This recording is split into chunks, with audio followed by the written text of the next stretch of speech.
Hello, it's Helen, and welcome to my Stash It video. I dove quite deep into my stash and found all these papers from Studio Calico. Not all from the same range, but they're quite a few years old. Plus you saw that metal die, a tulip one that I've had for a while from Paper Artsy. As you saw, the photos were of some tulips. Recently in my adventures, I went to Kirkenhof. I don't know if that's how you say it, but anyway, the big tulip garden in Amsterdam. So I wanted to make a layout about it. And I thought, what better than to use my tulip die? So as you saw, I cut out quite a few tulips. And here you can see I'm using some distress ink. And I'm just inking all the edges. And I'm going to be putting them all together.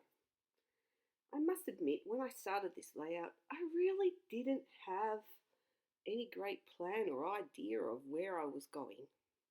I knew I had this die and I wanted to use it, and that's about it. And you're going to see in this video the twists and turns that I take creating my page. Anyway, as you can see, there's three parts to these tulips, or three layers, and I've put them together and I've just curled the edges to give them a bit of dimension. And there you have it, all finished and made. So, because of the colours in the photos, I wanted them to be on some white cardstock just to hopefully make them pop a little bit from the background page. I cut them down to make both photos the same size, 10 centimetre squares, because they were going in different directions and I just couldn't get them to work placement wise.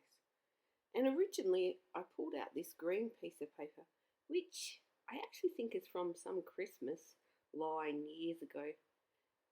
And I was planning, and you can see I did start, and I thought rather than chop this out and show you just a perfectly layout come together, I use that word perfectly very loosely, but I just thought I would show you the whole process where I was going to go with this green background paper, because I thought the green matched the stems and was a good idea.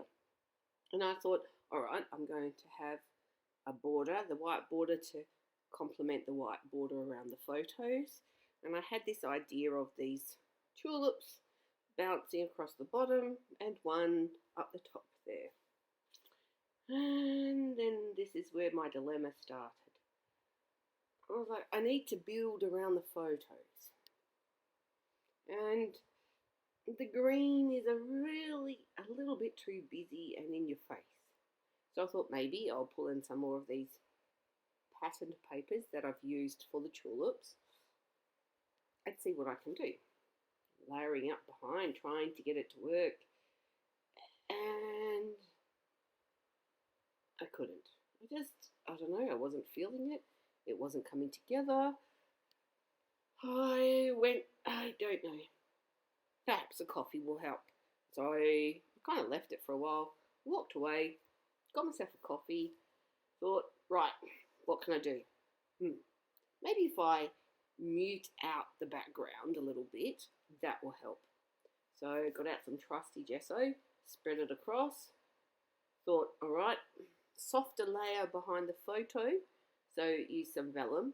I did think about putting that vellum all over the patterned paper, but it wasn't big enough, and then it looked silly, just one piece stuck on there.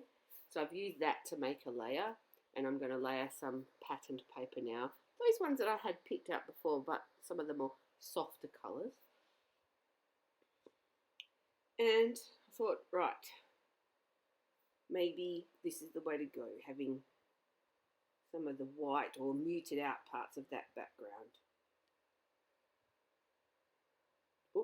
Thought, don't forget, ink the edges to tie in the inking with the tulips, because otherwise if they were the only things inked, it wouldn't really work. So inked around some edges, got another little piece that I'd saved from earlier, layered that up, plus some more inking for that as well. Sorry, it's not in frame very well. Side note here, new setup, because I've moved to a new house. So first layout or video I've completed in the new house, just trying to make sure it all works. And we're getting there. It can only keep getting better, I think. Probably could get worse too. Don't want that though, do we? Anyway, back to the layout. So I thought, right, ink the edge of this green. Let's work with this. I've got this gesso. Maybe should do some packaging technique. But wait a minute, isn't that going to make it even more busier? More busy? No, make it busier behind. Is that going to work? I was really struggling with it, but I was like, just keep going, Helen. Put it down. See what you can create. So I've talked to you before about my double-sided tape method. Lets me line it up. Got it stuck down and put them on. I thought, yeah, still not feeling it. Maybe I can make a diagonal layout and change the location of the tulips and use them. Nope, wasn't feeling that either. Not sure. Yep, doesn't matter how many times you rearrange it, Helen, it's still not going to work. And then I saw this piece of patterned paper sitting to the side. So I trimmed that slightly bigger than the green because I thought I'm just going to stick it over the top. Ink that around the edges. Using my double-sided tape method once again, I'll stick that one down. Is it the right choice? I don't know. But I got to that point where I'm like, you just got to keep doing something, Helen. It wasn't working with the green. Do I like this better? Well, the background's not as busy.